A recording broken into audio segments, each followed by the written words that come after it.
So the best and worst of British monarchs. And just a little bit of housekeeping first. So on the next slide, it's just got a few things about it. So if we click forward, so yes, please keep things on mute. Not that we don't want to hear you, but we don't want to hear next door drilling a hole in the wall, or the dog barking, or the doorbell going, or you shouting to a friend, is EastEnders on yet, or something like that. And also keep the video off at the moment if you can, because otherwise things may slow down. Do bung any questions you've got into the chat function, and we will answer those at the end. So as we go along, just use chat to put a question in. At the end, I'll pick those up and we'll farm them out between us as to who's going to answer them. And so we're going to kick off. I'm going to kick off. We're going to try and do sort of 3 minutes. When we did the pubs last time, we all talked far too long.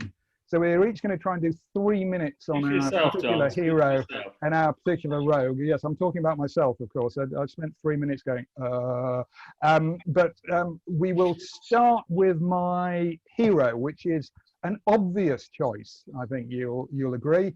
And this is Queen Ethelfled of the Mercians, and born in about 870, daughter of King Alfred. I know I'm telling you stuff you already know.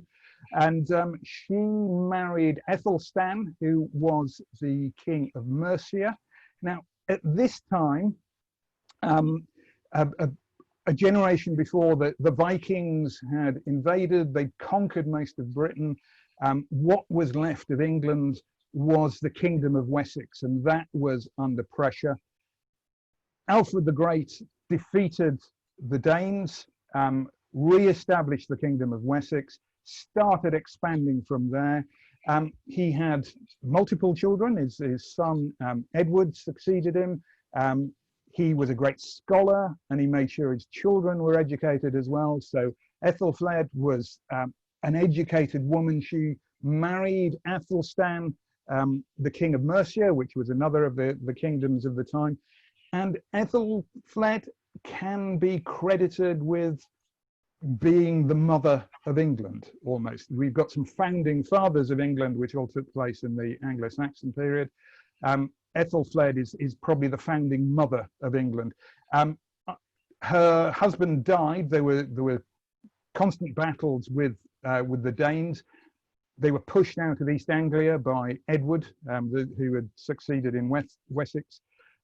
Aethelstan, her husband, died, and uniquely amongst the Anglo-Saxons, he was succeeded by her. It didn't pass to their son. Their daughter rather, she succeeded him and ruled as the Lady of the Mercians.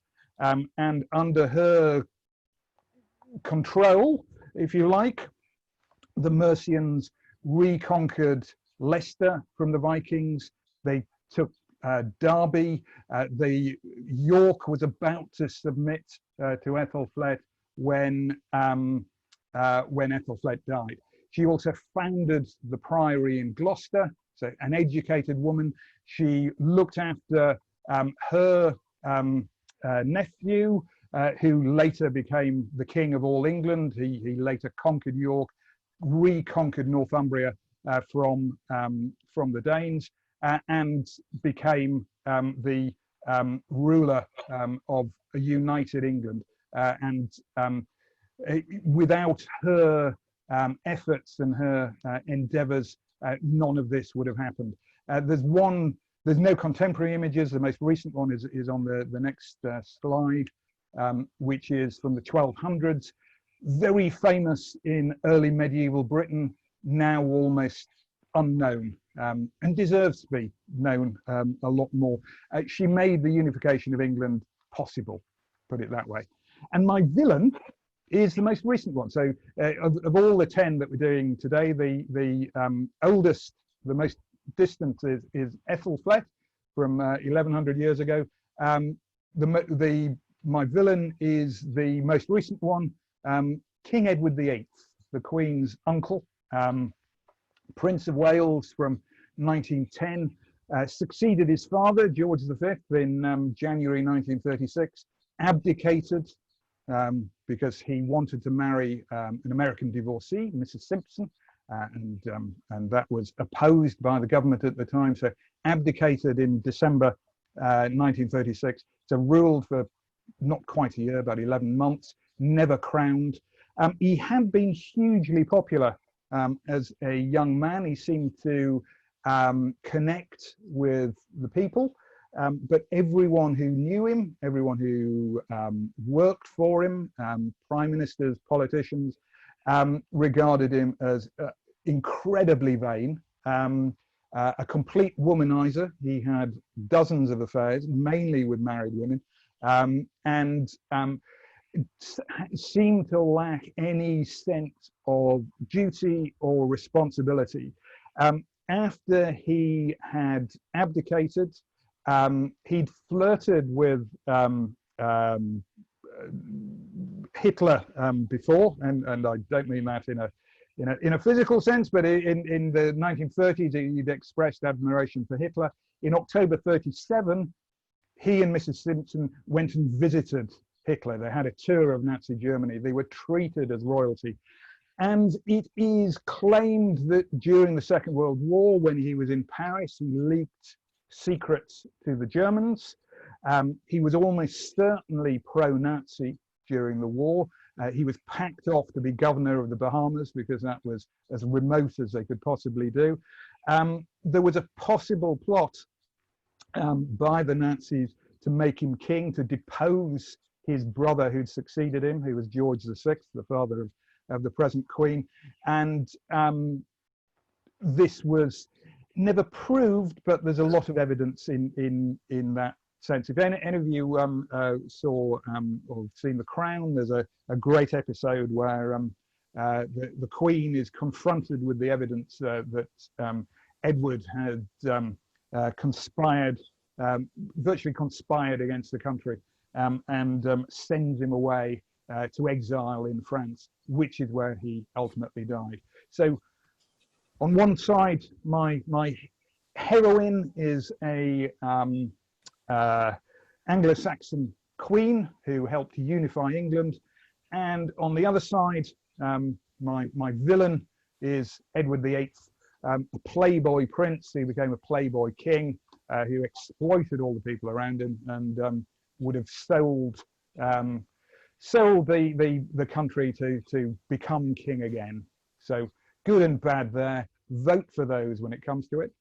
I'm going to kick over now to Emma, who has got another male and female hero and villain. So over to you, Emma. Great. Okay. Thank you very much, Don. Well, I've got hot competition, but I'm going for a father and daughter combo for my hero and my villain. So thank you, Leo, for my first slide. I'm going to start with my hero, and she is my heroine. And there she is standing at the front of this portrait. She is Queen Elizabeth I, namesake of our Queen today, ruled the country for 45 years in the late 16th century, and during that time turned it from a divided, impoverished, and slightly paranoid place to one of peace, harmony, and prosperity. At least that's the propaganda, and I choose to believe it. So what did she get right? Well, first thing, she didn't get married. She was never prepared to surrender her autonomy and that of her country that she represented to a foreign power. And this painting very clearly shows how Elizabeth saw herself and thought of herself in that regard, because she is here on the right, largest towards us in this fabulous dress. And over on the left hand side is her half sister Mary, Bloody Mary, who did marry a foreign prince, a foreign monarch, Philip II of Spain. And Philip treated England as if it was a mere vassal of Spain. And Elizabeth was determined that should never happen. Philip led Mary into some rather disastrous wars on behalf of the country, which are expensive, and was unsuccessful. against France, and Mary lost us our last possession in France, which was Calais. So Elizabeth vowed she'd never do that. So she didn't go into hopeless wars. She was thrifty. One of the ways she saved money, actually, was going to stay with her subjects. She'd go on long royal progresses around the country, meant she would be seen by lots of people, but more importantly, meant she didn't have to spend money on her own household. She was entertained, fed, not only herself, but her whole court as well that went with her. So quite clever. She was a wily politician. She was not, as she said, going to make windows into men's souls. She knew when to interfere and when not to interfere in people's private conscience. And that was very important at the time, because England and Europe were in the throes of the Reformation, this great tussle between the Protestant world, the new reformed Protestant churches, and the Roman Catholic Church of old. She knew when to shut up. And one time she did that to great effect was when her sister, at the beginning of her sister's reign, locked poor Elizabeth in the Tower of London for plotting against her. Elizabeth kept quiet, and that saved her. So she was clever. She understood celebrity and the mystery of monarchy. She knew how to look good and how to disseminate a good image around the country. And one of the ways she could do that, because she was a Tudor, was to just stop anybody seeing or looking at or passing on anything she didn't like the look of. Now there's a comment. Her Majesty forbids the showing of portraits which are ugly until they're improved. And the portrait that I've got up here now, thank you, Leo, shows us just how good she was at that. This is called the rainbow portrait. And she's holding in her right hand a rainbow. And there's an inscription there which says, "Without the sun, no rainbow." So clear implication that the monarch, that Elizabeth herself is the sun. And, you know, all light shines from her. And without her, we have no rainbows. She's wearing the most fantastic garment. And if you could look at it closely, you'd see that the orange cloak is covered in eyes and ears, and even folds that look a bit like mouths. Now, the painting was a gift. It was a gift from her spy master, Robert Cecil. Well, her great minister, Robert Cecil, actually, I should say. The first painting was a gift to her spy master, Walsingham. And using these two men, she was able to keep control in the country. That was another sign of her cleverness. So there are the eyes and ears, but I mean, look at the wealth displayed in this portrait, and just the confidence and the sort of rulership that it exudes. So that's why I would ask you to vote for her. Now, known as Gloriana, ruled for 45 years, acted by some of the great actresses of our day. I mean, surely that will help her qualify. Kate Blanchett, Helen Mirren, you name it. So let us look at the contrast to her bad dad. Leo, if we can go on to Henry VIII, I'm going to have to really rattle through the terrible things he did. Although his badness was probably only the last 15 years of his reign, it really was quite mega.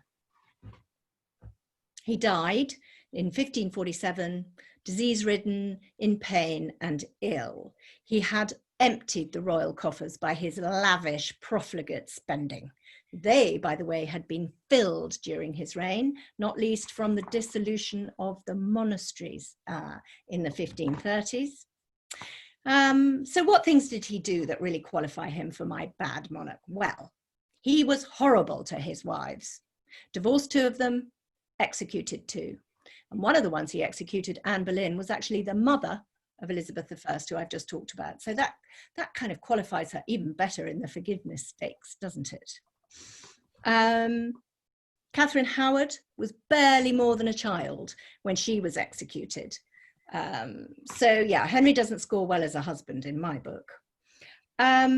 He took the country out of Europe in what we might call the first Brexit. I'm not going to go into the history of the divorce from Catherine of Aragon to marry Anne Boleyn, but Henry took us away from the Pope, from the Roman Catholic Church, the big European organization, made himself head of the church, supreme head of the Church of England in the process, and left himself and the country isolated, I would say, pugnacious and dangerous. He persecuted ruthlessly and relentlessly anyone who stood up to him, against him, or disagreed with him. The leaders of the Pilgrimage of Grace, which was a northern rebellion of the 1530s, were punished, were hunted down, were executed, up to 72,000 executions during his reign. They can't all have been necessary. If the abbots in the dissolution of the monasteries disagreed with him, they met terrible fates. One example of this is the abbot of the Charterhouse in London, who was hung, drawn and quartered at Tyburn. His arm was severed and nailed to the door of the Charterhouse Priory. Well, the prior, that's a horrible thing. He led the country into hopeless and expensive wars against France. In particular, although he captured Boulogne, the city of Boulogne, and he was very proud of that, it had to be returned 6 years later. So that was really a very costly experiment that failed. He imprisoned and tried for treason and executed some of his closest advisors and best friends, Wolsey, Fisher, More, Cromwell, most of them called Thomas, who did not want to be called Thomas under the reign of Henry VIII. The Pole family, when he couldn't get the leader of the family because he was abroad, he dragged his mother, Margaret, to the Tower of London and executed an old lady most horribly. He spent huge amounts on himself, very lavishly, and he had a particular taste for cruel punishments and torture. He even invented one himself, which was to boil a cook, admittedly a cook who tried to poison someone, but nevertheless decided to boil him in a cauldron of water, boiling water. Very nasty way to die. Heretics were regularly burned at the stake as well, even under the reign of Henry VIII. So for me, as the dad of Elizabeth, he gets, well, I hope you'll vote for him as the very worst of monarchs. Now, I have a theory, I'm going to just pass on to Leo now, that even-numbered Henrys, oh, there he is. I forgot the next slide. That's his armour that you can see in the Tower of London. He got really enormous. Even-numbered Henrys are bad, but odd-numbered Henrys are good. Take it away, Leo. Thank you very much. Bear with me, callers. I'm on the technological side of things today, ladies and gentlemen, so I'm just going to, hopefully you will now all be able to see me as your spotlighted video. I'm back. Hi. Yes, Emma has a very good theory, and it's a theory that plays out. It's quite interesting that the Henrys with even numbers are less noble, of less virtuous behavior perhaps than their odd numbered friends. And so my hero, my favorite monarch I'm actually going to tell you about today is one of those odd numbers. Henry III is my choice today for my hero.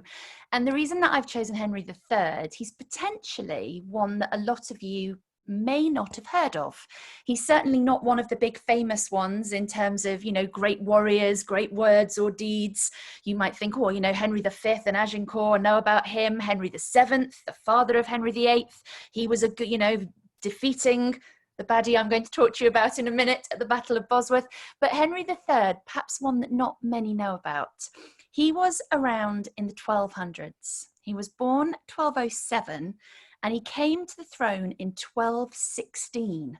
So he was very, very young. He was only just about 9 years old when he was crowned.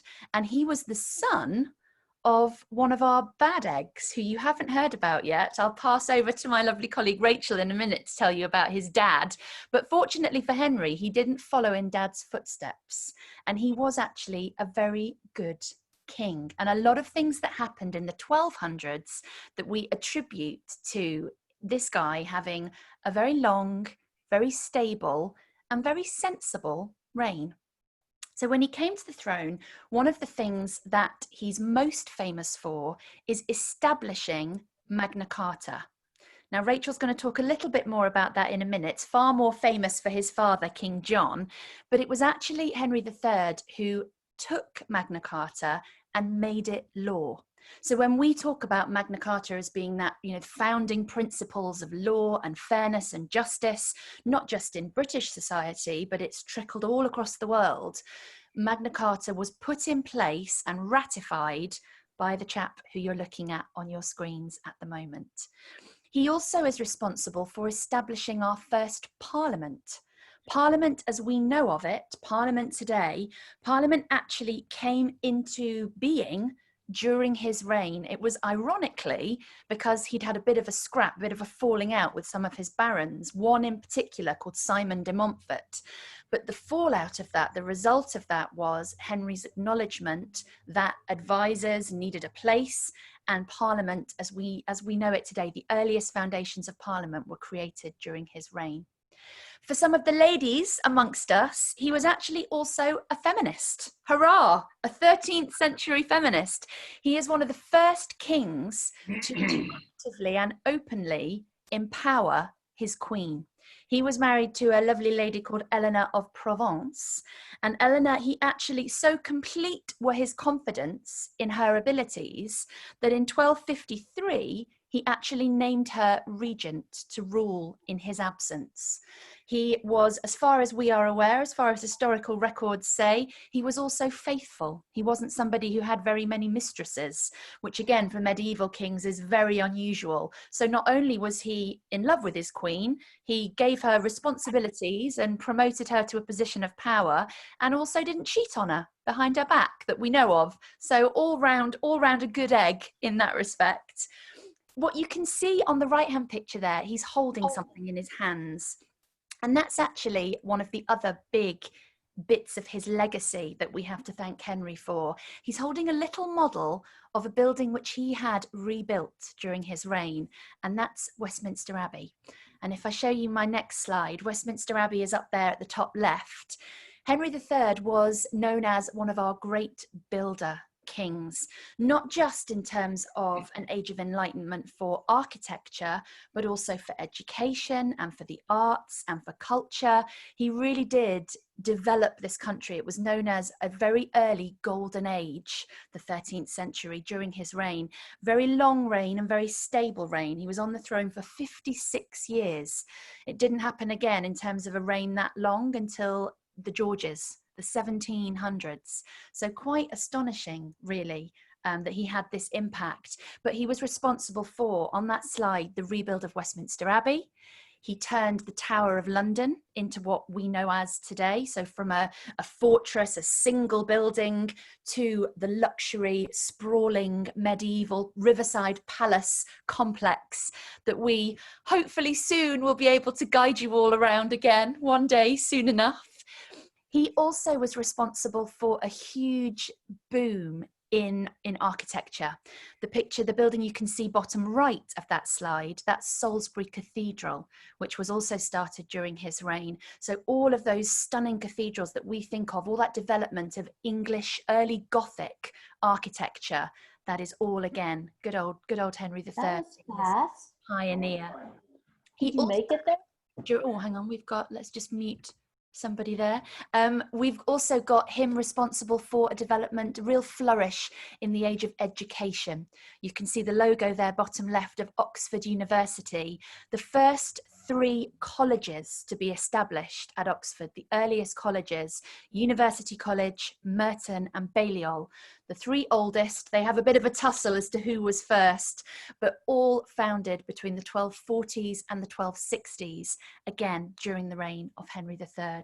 So as far as somebody who was enlightened, peaceful, he strove for peace, prosperity, the medieval wool trade, that all thrived during his reign, and it's all thanks to a king who was peaceful at heart, who looked after his subjects and promoted culture, architecture and art during his reign.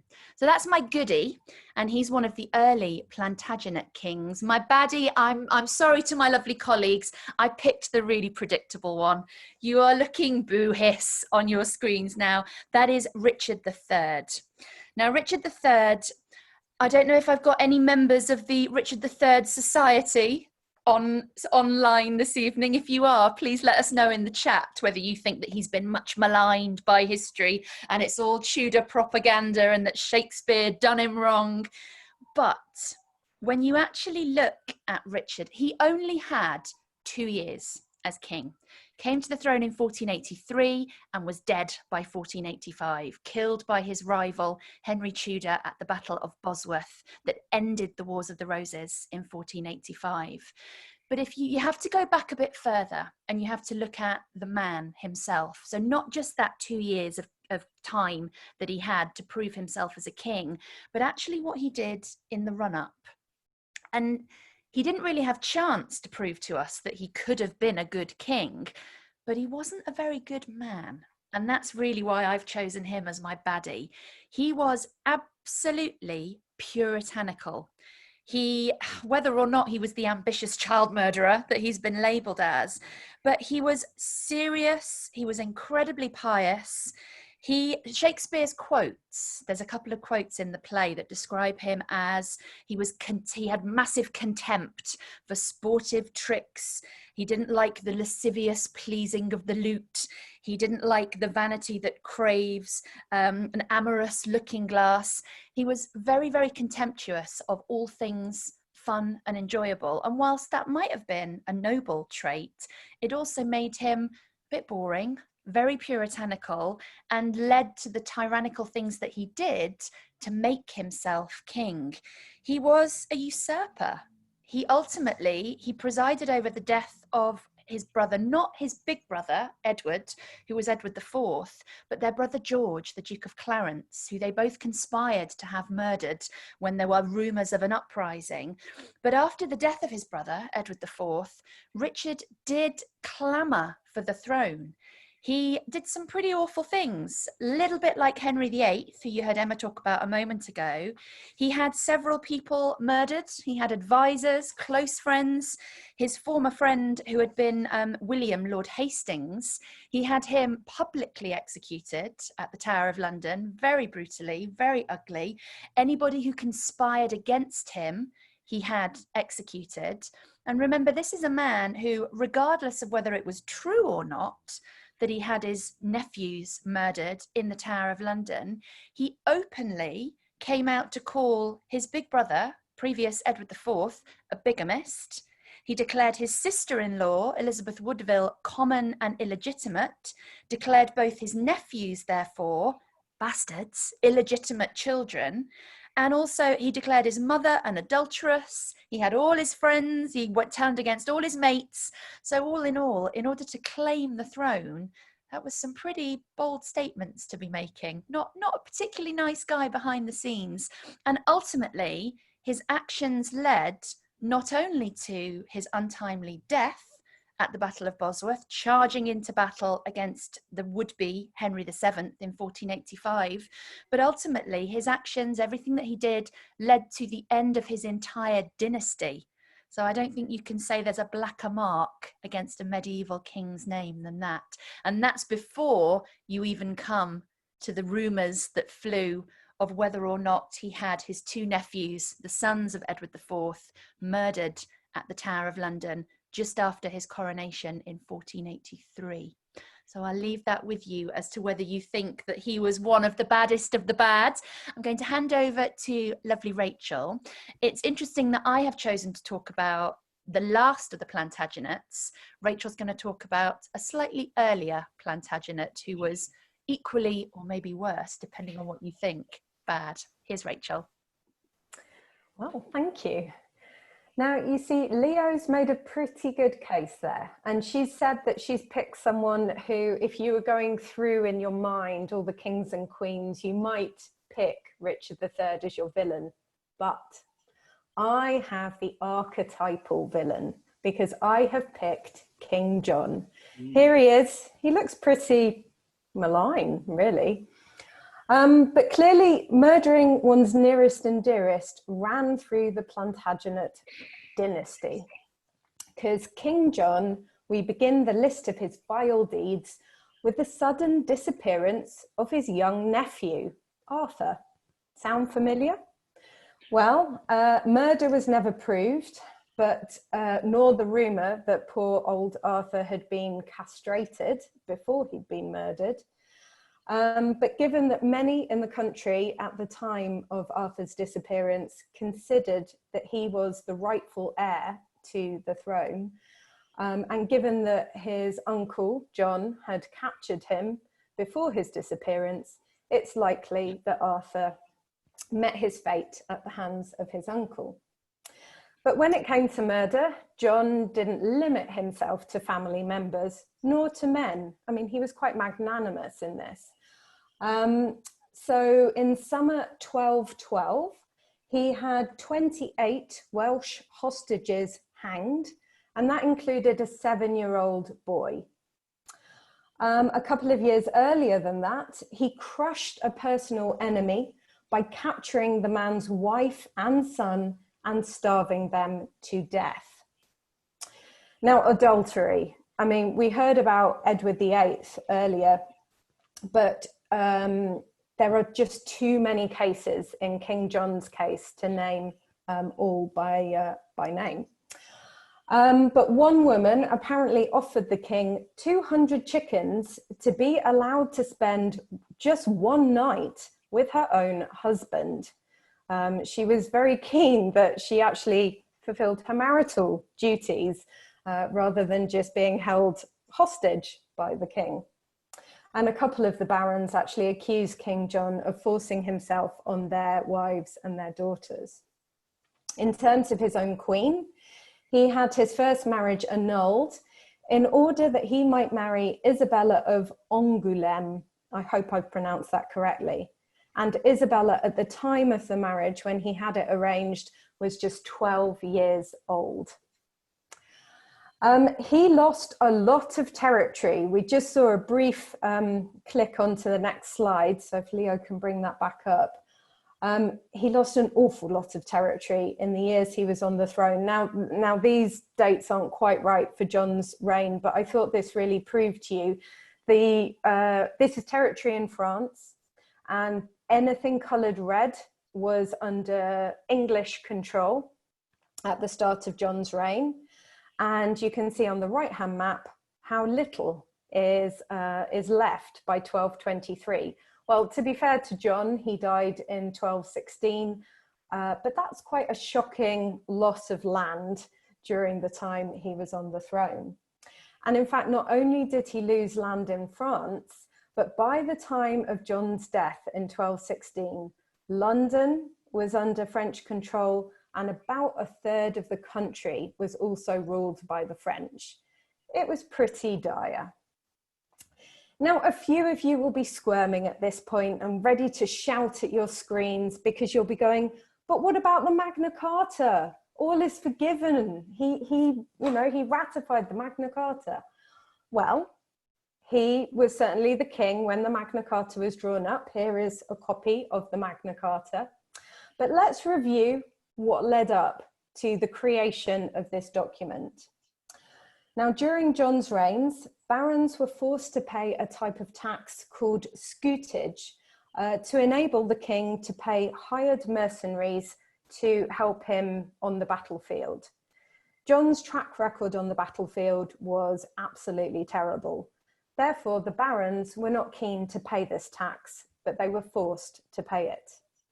John was also not averse to blackmailing his barons. It didn't take much for him to use anything that he had against them to extort money from them. And there was, of course, the womanizing that we talked about earlier. John's perhaps biggest failing, if you like, was his arbitrary nature of rule. Heavy fines were imposed upon people who'd really done nothing wrong. In fact, labourers often had to pay to receive the goodwill of the king, as I say, even if they hadn't done anything wrong. And this could be up to 20% of their annual wage. And if they refused to pay this, they'd find themselves in prison. And if they couldn't pay it, they'd find themselves in prison. He fined people who failed in their public duties, and there was no trial, there was no discussion about it. It was his word against yours, and the word of the king always won. The final straw for John came in 1214, when he declared war on France. He'd built up enough in his bank account through the scutage tax of the barons, and he therefore bankrolled some German allies to attack France from the north, whilst he led a huge and thus very expensive army to attack France from the west. He led the army onto the battlefield. The French army came towards them, and John immediately turned tail and fled. He didn't wait one single moment. He probably didn't even fire an arrow during that battle. He just bolted for safety. And of course, as soon as he got back to the UK, to England, sorry, he demanded more scutage from his barons to pay for the next war. They'd had enough. And they drew up this document that's on your screen now. Largely, this pertains to financial matters such as feudal payments, but there's also a large concern for justice and for a justice system to be implemented. So the wording is that it will forbid the imprisonment of any man who hasn't had a trial by his peers. So that was the foundation, if you like, for the criminal justice system. Now, the main thing to note when we're saying that this is the extraordinary legacy that came out of John's reign is that John didn't voluntarily sign, well, he never signed this document, but he didn't voluntarily put his seal to this document. At the time that he met with his barons on a place on the River Thames called Runnymede, he was under enormous pressure. He'd received threats from his barons, and he was nervous that the French would invade if he didn't regain the support of his barons. So he was absolutely, his hand was forced. He was forced into signing or putting his seal to this document. And that happened on the 15th of June, 1215. It didn't change very much. Both sides disputed that they were breaking the terms of this document. And just a year later, in 1216, John was desperately trying to regain control of his country. But that's the year he fell ill and eventually died. And few people mourned his passing. And as Leo so eloquently took us through the reign of his son, Henry III, fortunately, Henry didn't inherit his father's villainous qualities. But I hope you will consider voting for John when you get the chance at the end of this as the villain. Now for my hero or my heroine, I've again selected a lady. We've only had one man as a hero so far, so go the girls. And this is a portrait of Queen Anne. And Queen Anne gets a bad rap. She's often written about as lacking intelligence, and she's been widely disparaged for her fairly intense female friendships. The female friendship that's particularly disputed is the one with Sarah Churchill, who would become the wife of the Duke of Marlborough, because Sarah Churchill's husband was made a duke under Queen Anne's reign. And of course, the friendships that Queen Anne had with some of these women were the subject matter for the film, the 2018 film, The Favourite, starring Olivia Colman. Now, if we can just move on to the next slide, because this will show you, this is Queen Anne looking very beautiful. This is before she was queen, that's her as a princess. This is a portrait of Sarah Churchill, perhaps looking a little bit scheming and plotting. You can see perhaps why people were slightly concerned at the influence that this woman exerted over Queen Anne. But the two women eventually fell out, and actually both Sarah Churchill and her husband were dismissed from Queen Anne's service. So, you know, albeit perhaps a bit later in the day, Queen Anne eventually realised she didn't need the ear of or the views of Sarah Churchill. And I myself, I see Anne very differently to how some historians portray her. I see her as a diplomat who governed the country through benevolence and through a strong moral compass. While she may not have had the greatest intellect herself, she surrounded herself with brilliant men, and she was savvy enough to make sure that those men led the country forward.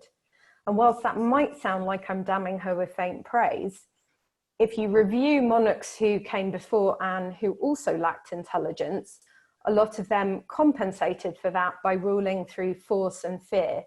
Anne chose another path to that. Anne was the last of the Stuart dynasty. She inherited the throne from her brother-in-law William III after his wife, so Anne's sister, Mary II, had died without any children. And actually, poor old Queen Anne, she didn't have any luck when it came to bearing children herself. She was pregnant 17 or 18 times, depending on which account you read. And out of those pregnancies, only 5 children were born alive, and only 1 survived infancy to tragically die at the age of 11 from some kind of disease. So poor old Queen Anne, she wasn't very lucky when it came to that. And this, yes, I was just about to ask Leo for the next image, because Anne suffered from poor health in other ways. If you compare this with the portrait of her as a princess, you notice how stout she's become. I mean, poor woman, she'd been pregnant 17 or 18 times. I think we'd all have put on a bit of weight at that point. But she had terrible gout, which was extremely painful for her. And she was short-sighted. She couldn't see very well either. It said she had a square-shaped coffin on her death, and she actually died after suffering a stroke in August 1714, aged just 49. She wasn't very old. A bit like John, she wasn't on the throne for very long either. In fact, I would say it was her chronic ill health rather than her lack of intellect that prevented her from getting involved in the running of the country and in too much of the government affairs of the day. But let's look at some of the real success stories that Anne had during her 12-year reign, very short compared with some of the others that we've heard about. She personally created Queen Anne's Bounty, which restored to the church an increase in the incomes of the poorest clergy. She was 37 when she became queen, so she clearly wasn't going to have any heirs to the throne. So therefore, she agreed to the Act of Settlement, which meant that on her death, the throne would pass to the Hanoverian dynasty, who had a claim to the throne via her grandfather, James I. And she also appointed a moderator to oversee that succession. He was a moderate, and he was called the Duke of Shrewsbury. And it just meant that rather than having a dangerous power vacuum when she died, she'd set the wheels in motion for the succession. She oversaw the creation of a 2-party political system, the Whigs and the Tories, which pretty much remains in place to this day, although we don't call them Whigs and Tories anymore, and they don't quite look as the Whigs and Tories would have done of the 18th century. But one of the most important things she did was to oversee the Act of Union in 1707 of England and Scotland, and she created Great Britain. Not her alone, I don't want to give her too much credit, but the UK Parliament met for the first time in October 1707, so just over 310 years ago. And that must have been an incredibly exciting moment for the people at the time. So I must say, just before I finish, that as much as I admire Anne, I haven't mentioned her husband, who was called Prince George of Denmark. And apparently he was even more dim-witted than his wife. And I've said that I don't believe Anne is quite as stupid as she's sometimes made out to be. So one of my favourite quotes about Queen Anne is a bit of a disparaging one, because it was either her father, James II, or her uncle, Charles II, who said about her husband, "I've tried him drunk and I've tried him sober, and there is nothing in him." I leave you with that thought. So my pair are fairly easily defined as being good and bad, I think. But Tim has a pair of people who could be in either camp. So Tim, take it away. Thanks, Rachel. Fantastic. Yes, yes. Well, I like to be slightly ambiguous about this. How do you feel about a king that is named after a disused underground station? I'm of course talking about William IV. He is the king which most people say, well, sorry, which one was he? What did he do? When was 1830 to 1837? He was the penultimate Hanoverian.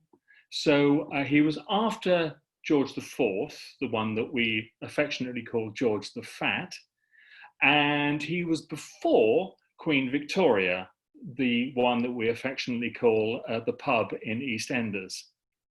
Now, as a tour guide, I have problems with William IV because when you go around London, there are no decent statues of him. So it's difficult to hang a story on him.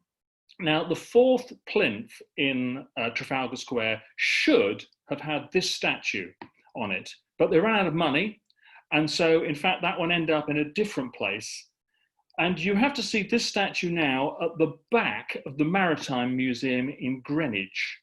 Or you could go to Girningham in Lower Saxony. So he's quite a difficult guy to see in London. There we see him in his sailor garb, and William IV was known as the Sailor King. In fact, aged 15, he and his shipmates were thrown in prison in Gibraltar because they were drunk on service. In 1793, in the war against France, he was not given command of a ship because he'd fallen down the stairs drunk and broken his arm. Finally, in 1828, he was given command of a ship. I mean, after all, he was the Lord High Admiral of the British Navy at the time. He was given a ship, and he took his ship and 10 other ships out to sea and didn't tell anybody where he was going. William twice tried to give away Buckingham Palace, once to the government and once to the army. It's quite an achievement. And he was extremely rude to Queen Victoria's mother, Victoria Saxe-Coburg-Saalfeld, the Duchess of Kent. Now, this is what he said. This was at his 71st birthday banquet. He said he hoped he would live until Princess Victoria was over the age of 18 and out of the clutches of that incompetent woman who is surrounded by evil advisors. And apparently it made Queen Victoria cry. But Queen Victoria's mother did get her own back. She called him an oversexed oaf, which I think is rather nice and probably quite appropriate, as he'd had 10 illegitimate children and 4 legitimate children. Before he became king, he visited the Bethlehem Hospital, and the patients there called him Silly Billy. But when he became king, he turned to his courtiers and smiled, "Who's the silly Billy now?" Now, I'm now going to change tack slightly, and you've got to decide whether this guy's a hero or a villain.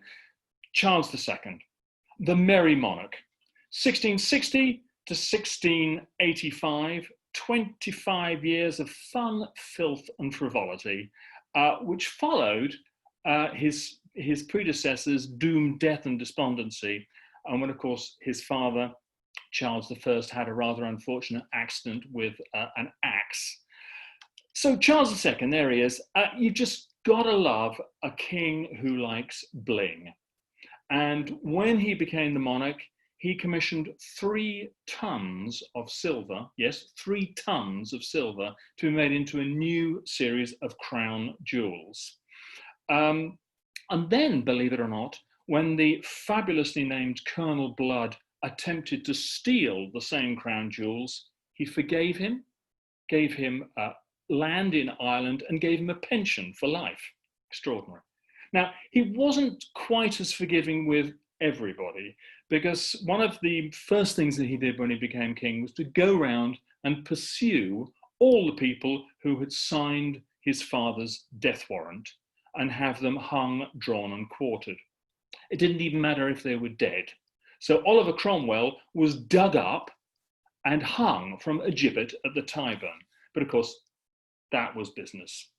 And talking of business, he used to continue his state affairs whilst he was playing tennis, which for a man is quite an achievement because that's, as you know, multitasking.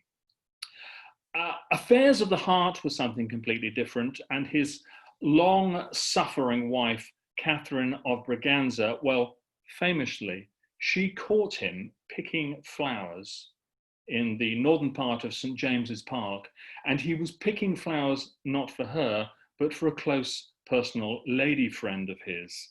And she was so incensed that she had all the flowers dug up and the park grassed over.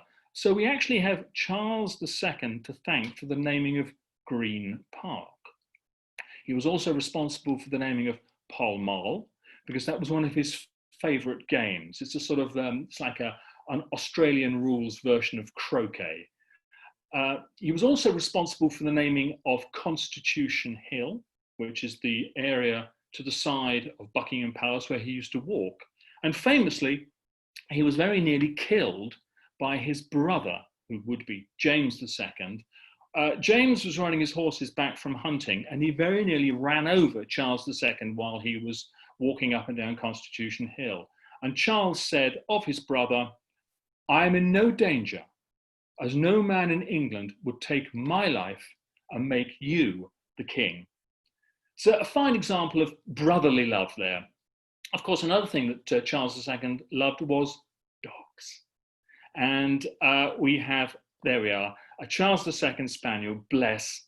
And of course, Queen Victoria's favourite dog, Dash, was a Charles II Spaniel.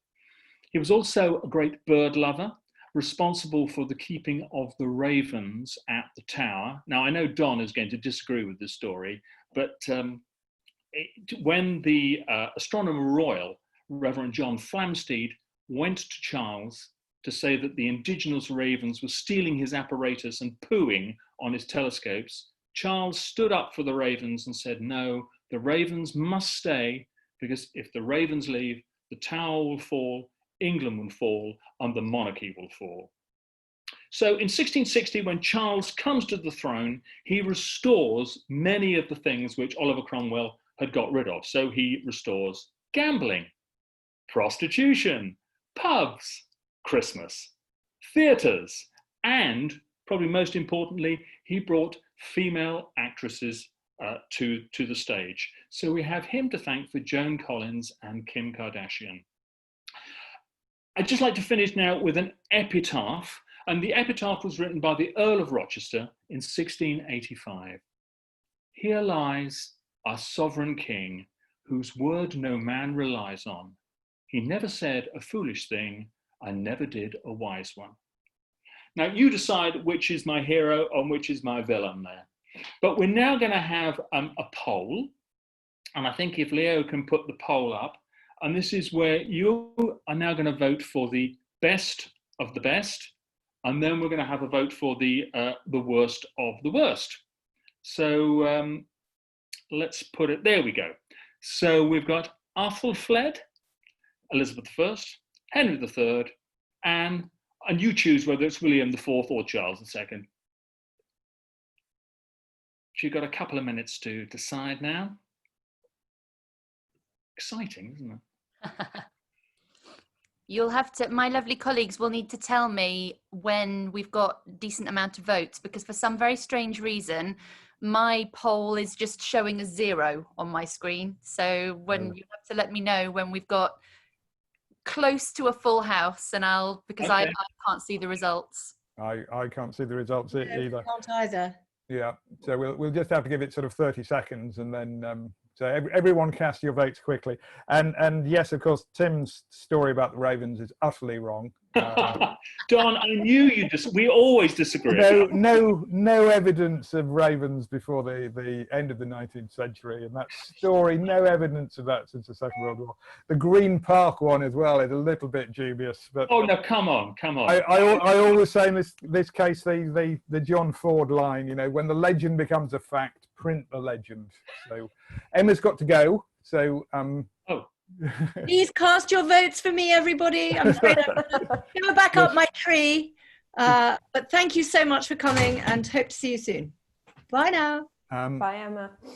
Should we see here? I think everyone will have hopefully everyone will have voted by now. Everyone should have voted by now. Let's see who the winner was. See what everybody thinks. I think it's the dog. Oh, it's a tie. Oh. Elizabeth I and Henry III.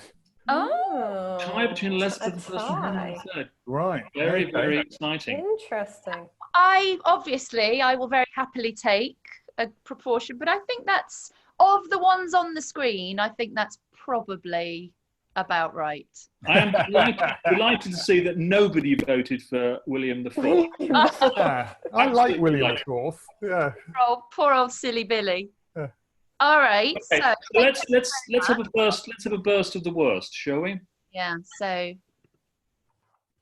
this one, we left this till last because this one's probably the most interesting. It's more fun. It is. Here they are. So there are your options. So Edward, Henry, Richard, John, and again William and Charles. I like. Lots of Henrys to choose from today. I do think, I don't know whether, because we didn't ask, while you're all voting away, my lovely colleagues, do you agree with, I think it's Emma's theory about the good Henrys and the bad Henrys. Yeah. I think it's really, really good. It's extraordinary. It's great.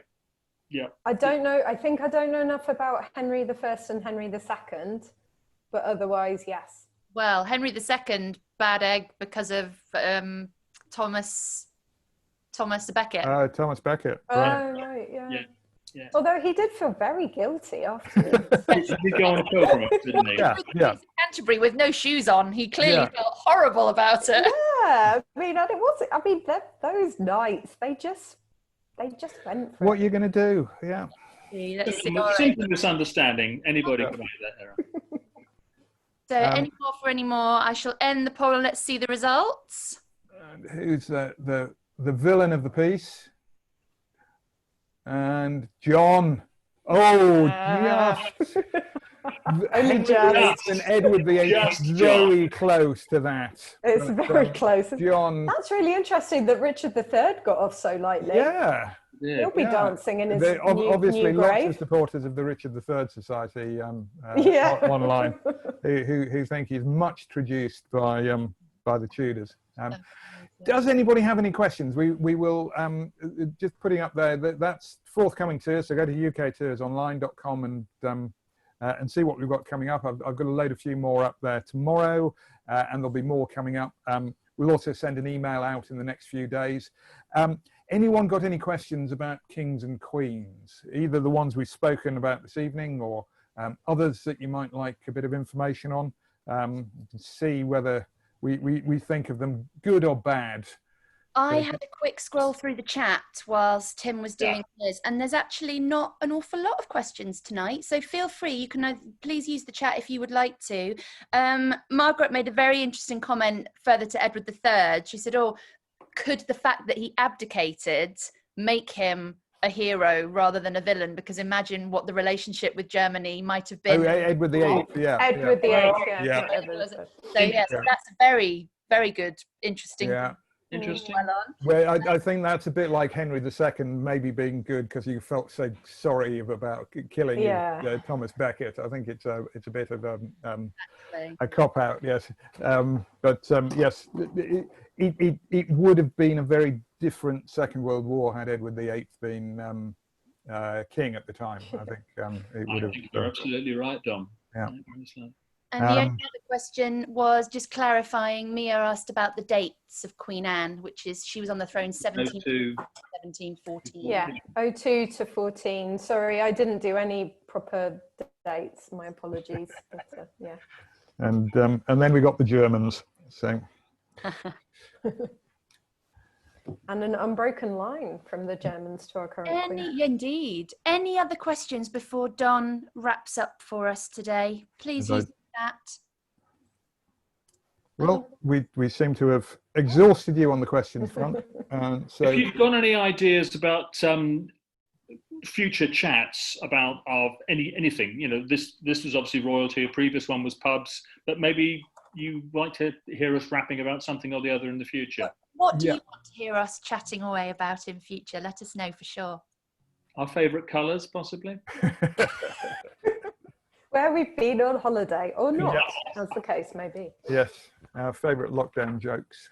And good. Well, I will wrap up then. I'll say thank you all for joining us, and hope that was yes, best UK rock group. Someone said that would be a challenge. Good.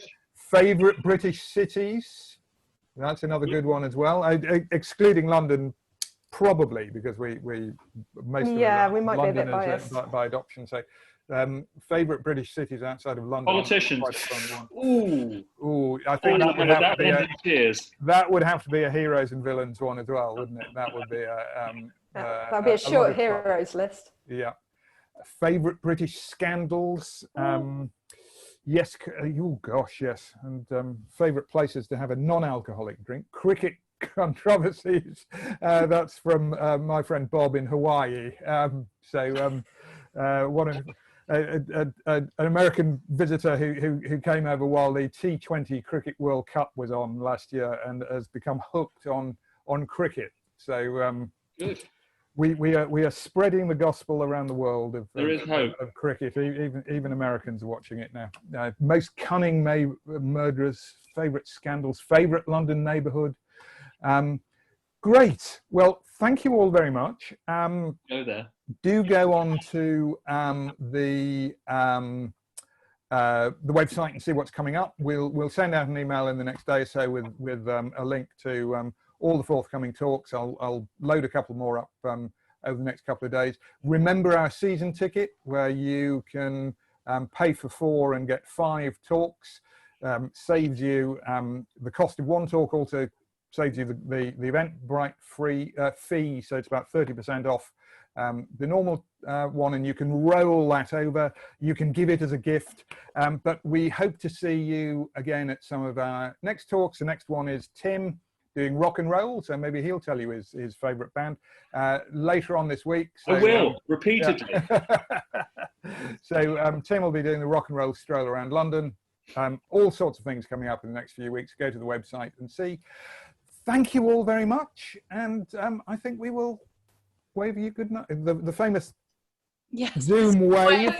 Jazz hands. Thank you all so much. See you all soon. Everyone. Thank you. Bye bye.